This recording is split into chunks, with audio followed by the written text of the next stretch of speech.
What's up, guys? It's Joe Sullivan from Strength to Sullivan Way and Body Trooper Fitness. I just wanted to make a quick video addressing some of the issues people have with recovery work and actually taking off days.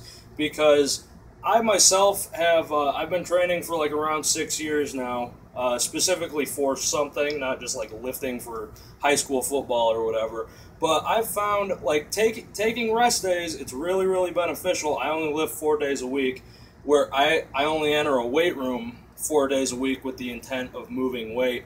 But a lot of people will either go to one end of the extreme spectrum or the other end, where on their off days, they will incessantly foam roll everything and just hammer their tissue until it's just beaten to a pulp. And while some people do need to do this if they have a history of like very, very bad injuries, or they just have generally like overly tight tissue that needs to be unglued, unstuck, and all those other fancy words that Kelly Starrett uses.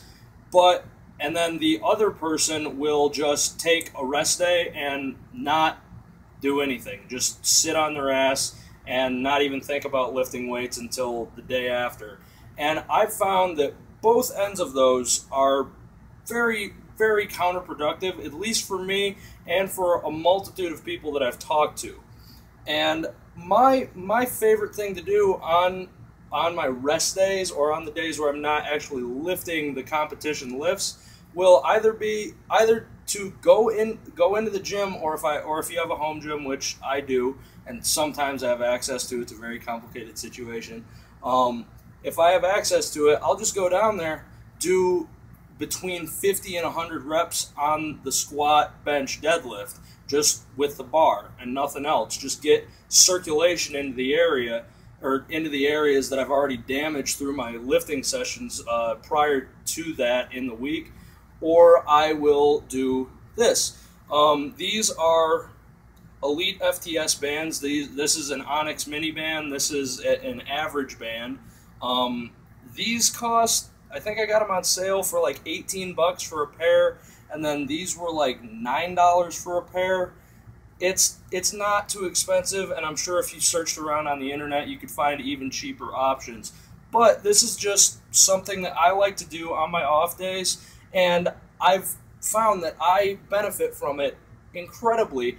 Even if I just wake up 15 minutes, if I know like my off day is going to be a busy day, or I have something planned, I'm going on a day trip with the girlfriend, or I have like a million tests or whatever, if I just wake up like 15 minutes earlier and do these, it makes a multitude of difference in how I feel and how I recover from my workout. But if you have a hip circle, you can use that, but I don't. So I twist this and double it over until I have this circular thing.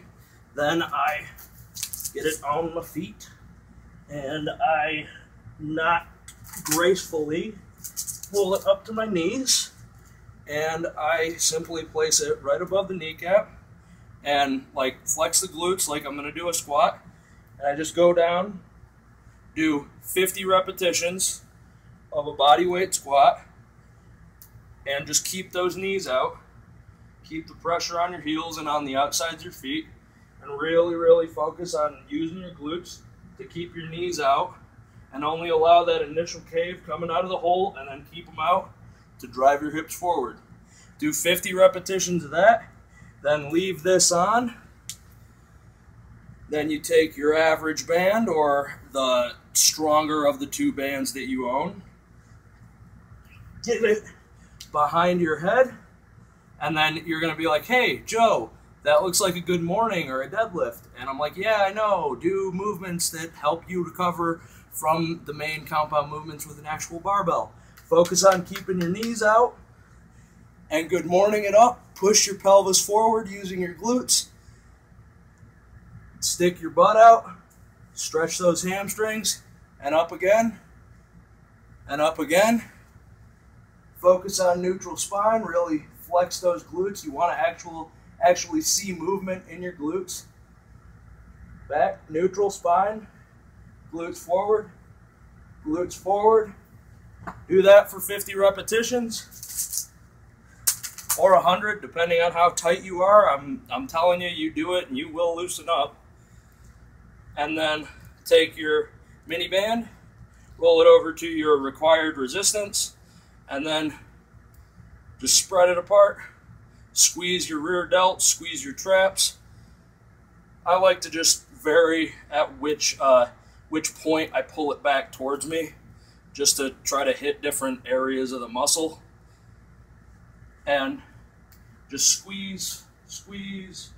With the pressing volume that I give to my clients and do for myself, you definitely need to address the issues. You don't want to develop that anterior rotation of the shoulder and start walking around like a gorilla and then get these crazy tight pecs, tight shoulders, and then you just run the risk of tearing anything in that area, and nobody likes injuries. But those are 3 movements to do on off days. Use them as recovery work. You'll work up a sweat. I'm already sweating, but it's not going to impact your training as long as you're smart about it, and if anything, it's going to help you recover from the workouts you put yourself through. All right, that's all I got. Check out bodytrooperfitness.com. Check out bodybuildingsolutions.net. Follow me on Facebook. Follow me on Twitter. Follow me on Instagram. Follow all my friends on Instagram and Facebook and Twitter. And just keep whoring that social media, keep getting stronger, and keep having fun with it.